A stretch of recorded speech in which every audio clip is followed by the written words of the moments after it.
G'day. Highlands, Lowlands, Speyside, Islay, Campbeltown. But apparently we're just supposed to pretend the islands don't exist. Let's fix that.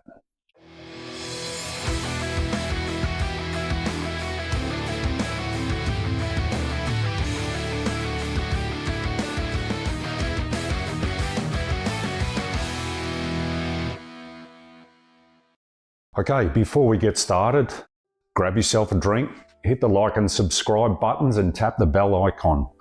That way you don't miss what's coming next.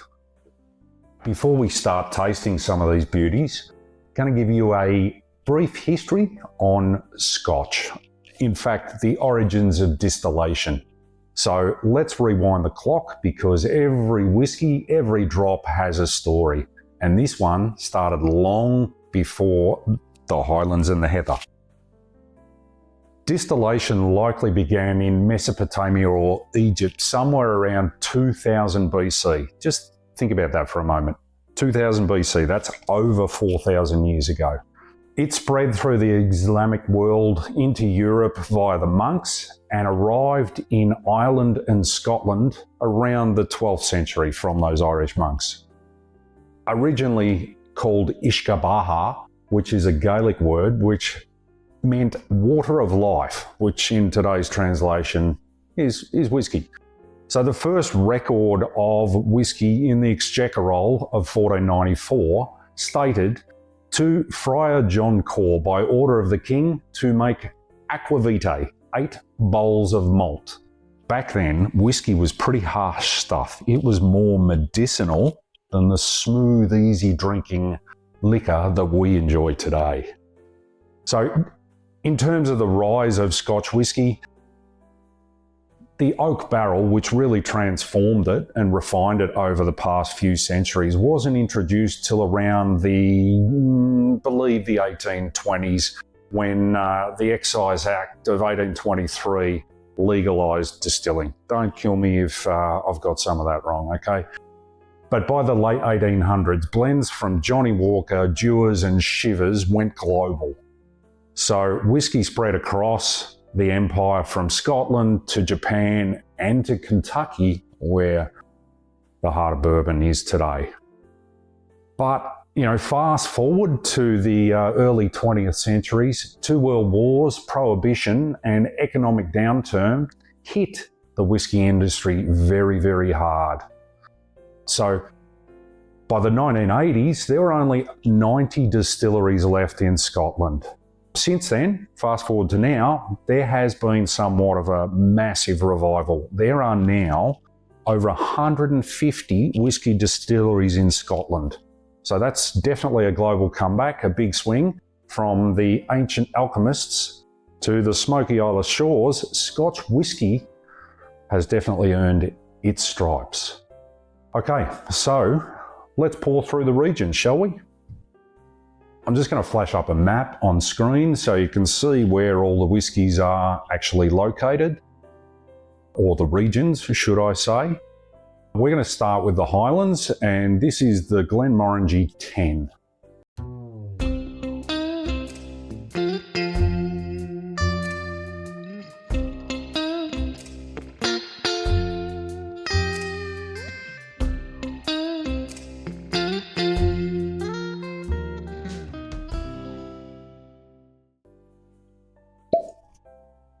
Good cork.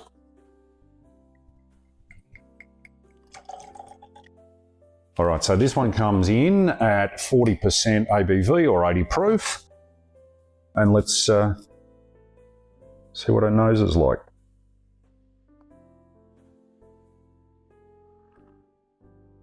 Yeah, very floral. I'm getting honey, a little bit of vanilla. Quite easy.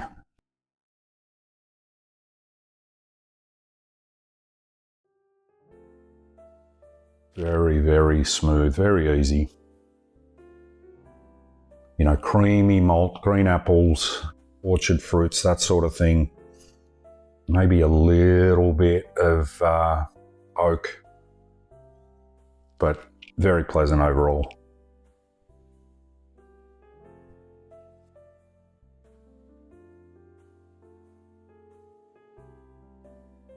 Glenmorangie make a very, very good whiskey. All right, so next region up, we're going Speyside. This is the Aberlour 12 double cask.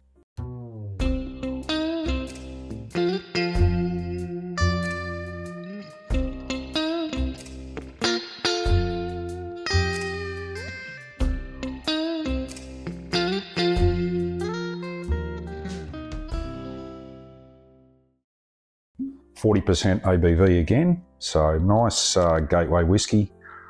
Big sherry bomb, this one.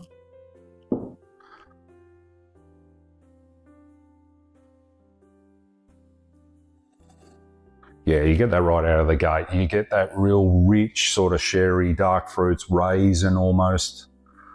A little bit of baking spice perhaps. More pronounced on the nose than the Glenmorangie. Yeah, my favourite from Aberlour is the Abunda at sort of, well, it's batch strength, not individual cask strength, but the one I have, batch 81, 61.6%. Definitely runs a lot hotter than this one, but let's tuck in.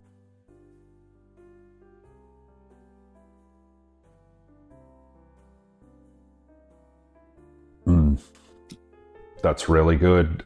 Toffee, maybe some red fruit in there, maybe some little bit of, maybe a little bit of dried cherry, something like that. A little bit of spice, maybe some cinnamon. But really, really pleasant. Great starter whiskey, especially the sherried scotches. This is an absolute beauty.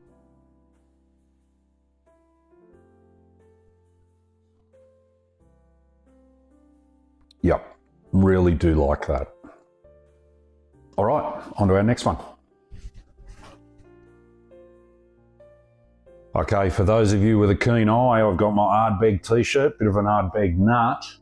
Got a few back there. Cult distillery, Ardbeg. There's a lot of fans of it. The Islay whiskies are really polarising. For those that are new to Scotch, a lot of smoke here. Yeah, you either love them or you hate them, but over time, people gravitate to them, so.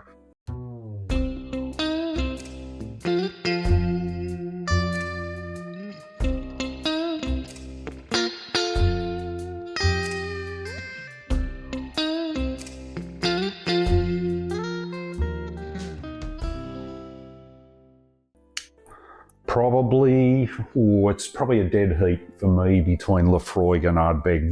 They're different, but both great producers of smoky whiskey. So let's have a look at the 10.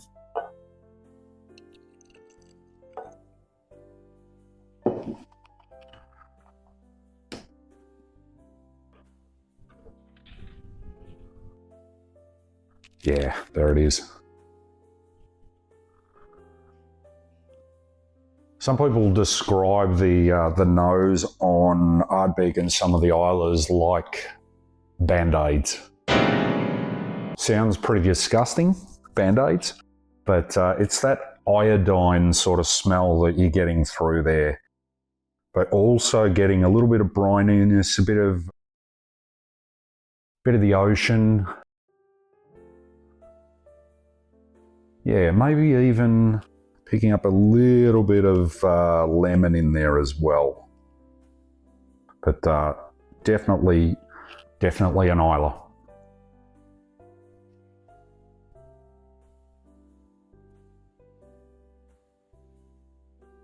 Yeah.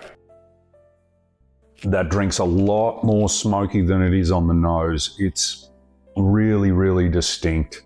Smoky malt. There is that salinity, you know. Islay's an island, right? Small island surrounded by water, the sea, so you're getting that sort of influence with the 10. Some of the others, they have completely different profiles. Probably my go-to with the Ardbeg is the Corrie Verrecken. Love that one. That's cask strength.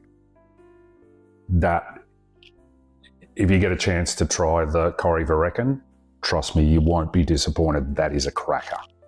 But the 10 is a great intro into the world of smoky Scotch. Long, peaty finish, gentle warmth. It really is a great whiskey.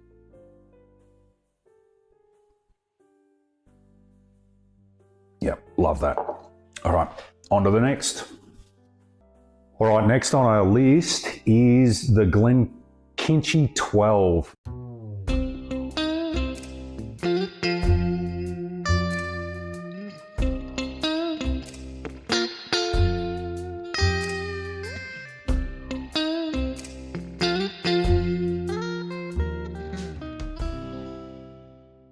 This is considered the Edinburgh malt. So it's, I think, the distillery closest to Edinburgh in Scotland, in the Lowlands, and very nice cork pop there.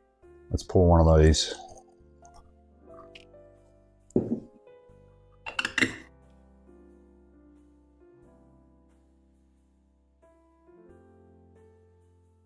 All right, a lot more subtle than the Ardbeg as expected.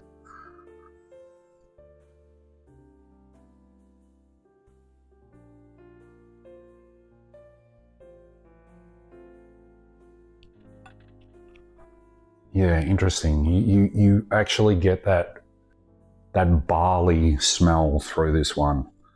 Almost fresh cut flowers as well, so very floral. Quite a nice nose, but subtle.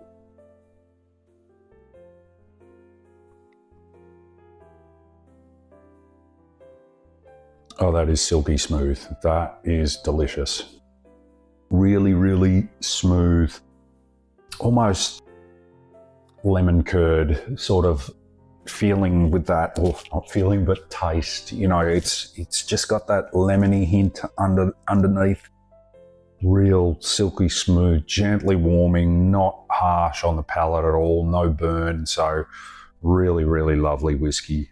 Not a lot of distilleries in the Lowlands, but Glenkinchie, if you can pick up the 12, and another excellent gateway whiskey. Recommend you try this one if you can.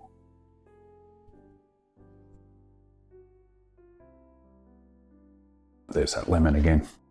All right, next up, we're bringing on the funk. Campbeltown whiskies have a funky nose generally, and the taste, well, they're different every time.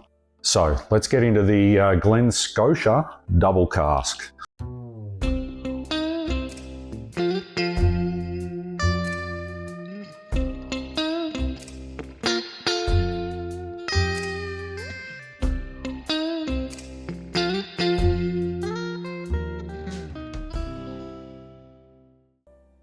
Unfortunately, people will tell me that I should be using the Springbank. Don't have one. They're quite expensive, and I'd prefer, quite frankly, I've had pours of the Springbank, and I actually prefer the Glen Scotia.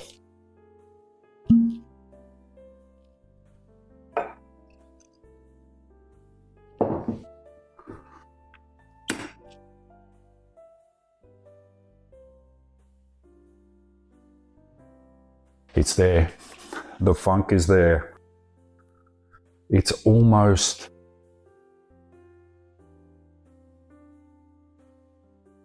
not sure how to describe it exactly, but there's a little bit of brine, definitely vanilla, but it's almost, yeah, I can't put a finger on it. But you know, others with more refined palates may be able to pick that, but yeah, it's not. It's the faintest hint of maybe mothballs, something to that effect. A little bit funky. I know that sounds off, but it's not in a bad way. It's just that different sort of aroma that it gives off.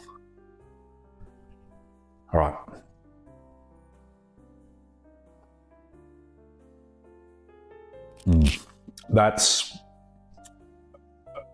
So this is the fifth one we're trying today. Of the 5 so far, that's definitely the most oily. It coats your palate beautifully at 46% ABV. You know, it's probably got a little bit more on it than the Aberlour, the Glenmorangie and the Glenkinchie. I think the Ardbeg was 46, so about the same ABV, but really oily. A hint of citrus, and just that in that background, little bit of smoke. Not much, just the tiniest hint of smoke. And no funk on the palate, right? It's only on the nose. Yep, just on the nose, but drinks beautifully. I really, really like this whiskey.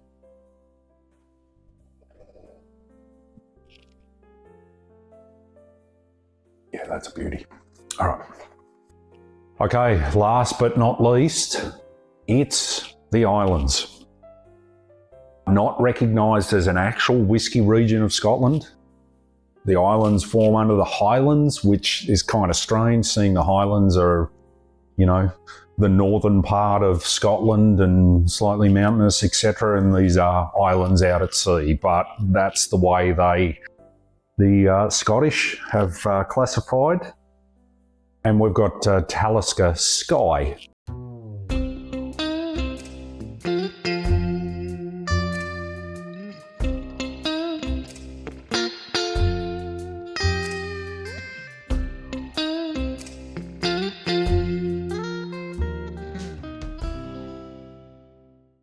From the Isle of Skye, fittingly. So that's the one we're going to try today. 45%, 45.8% ABV. Let's check out this. My favourite island distillery, Talisker. In fact, one of my favourite distilleries in Scotland. I've got the Storm, I've got the 10, I've got a cask strength as well. Yeah. Definite ocean. That's the first impression. Love that. Really briny, salty sort of smell. Just really gentle. Not much of a hint of smoke. There is a little bit Talisker have usually in their whiskies.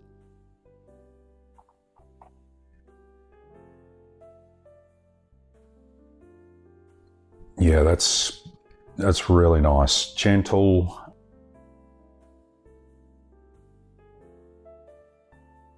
Let's go again.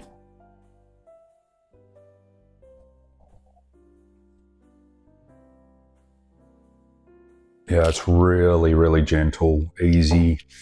Maybe some toffee, a little bit of salt, a little bit of smoke, but really well balanced, really easy, gentle warmth there.